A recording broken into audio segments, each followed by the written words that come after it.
Monroe. Nearly 5 decades after her untimely death, Marilyn's heady cocktail of manicured beauty, cartoon sexuality, and childlike vulnerability remain as intoxicating as ever. With millions of independent young women still declaring her their idol, and the unending flow of documentaries and books about her life, her story still fascinates us like no other, not least because Marilyn's short life was one that began, continued, and ended in agony. She was born under the name of Norma Jean in the charity ward of the Los Angeles hospital in 1926, 1 year after her mother Gladys had divorced her second husband. Never sure who her real father was, she grew up believing that it may have been a salesman for RKO Pictures, where her mother worked as a film cutter. Baby Norma Jean was handed over to foster parents, who cared for her until she was 7 years old. Then, just months after Norma moved back in with her mother, Gladys suffered a breakdown and was carted off to hospital, the latest in a long line of family members to succumb to mental illness.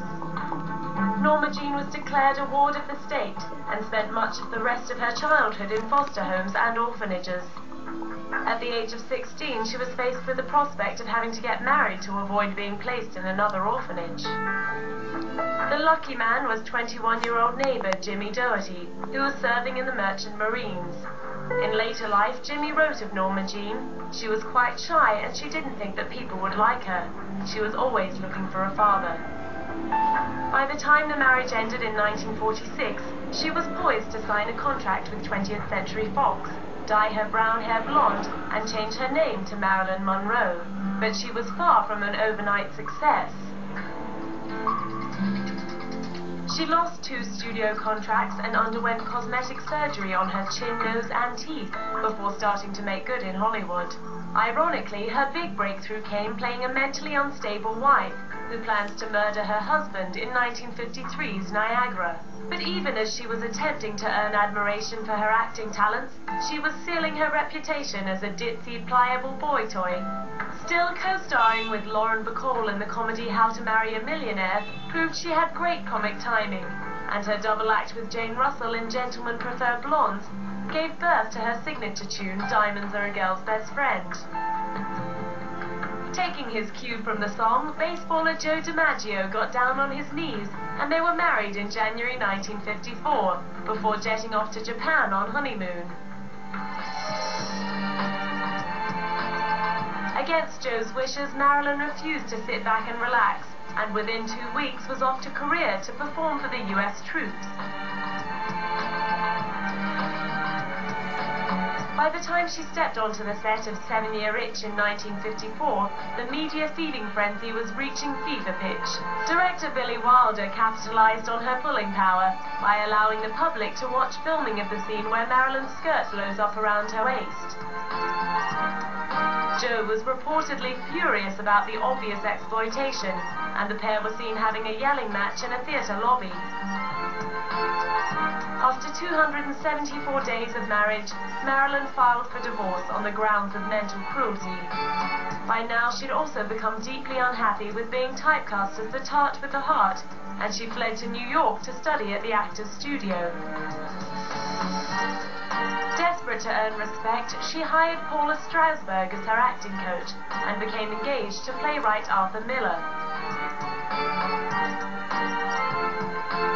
Not long after their marriage in 1956, the illustrious couple were introduced to Queen Elizabeth at the royal film performance of the Battle of the River Plate. Back in New York, they were treated like royalty, and all of Marilyn's determination and hard work paid off with her performance in Bus Stop, which earned her a Golden Globe nomination and a New York Times proclamation that Marilyn Monroe had finally proved herself as an actress. But Marilyn still had plenty more to prove to herself. In 1957, she set up Marilyn Monroe Productions with photographer Milton Green and set off to England to star opposite the doyen of British theatre, Laurence Olivier, in The Prince and the Showgirl. Despite her deep-seated need to impress, her consistent lateness on set caused great tension between her and Laurence, who also directed the film. Marilyn herself admitted to being invariably late for appointments and was quoted as joking, "I've tried to change my ways, but the things that make me late are either too strong or too pleasing," making light of what those around her believed to be a spiraling addiction to sleeping pills. Her legendary lateness also enraged Billy Wilder on the set of 1959's Some Like It Hot. Still, her performance as Sugar ended up earning her a Golden Globe for Best Actress in a Musical or Comedy. But as in all the best stories, the moment of our heroine's greatest triumph also spelt the start of her fall from grace. The following year, during the filming of Let's Make Love, there were rumors she was having an affair with her co-star Yves Montand. And by 1961, the wheels were falling off her marriage to Arthur Miller as they worked together on the film actually named The Misfits.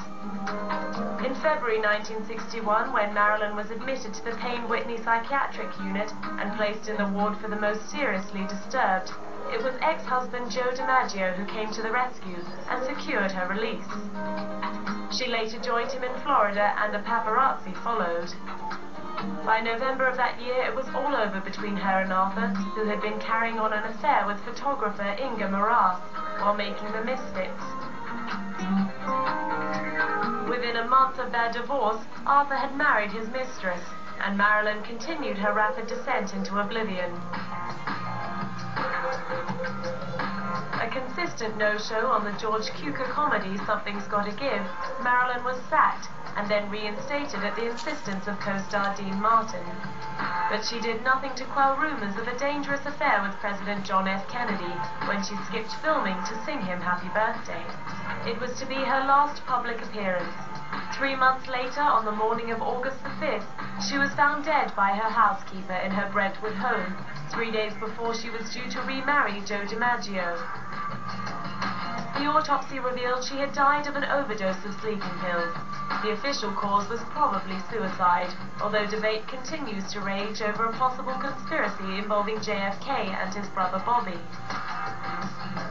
Her body was claimed by the faithful Joe, and she was interred at the Westwood Village Memorial Park Cemetery on August the 9th, 1962.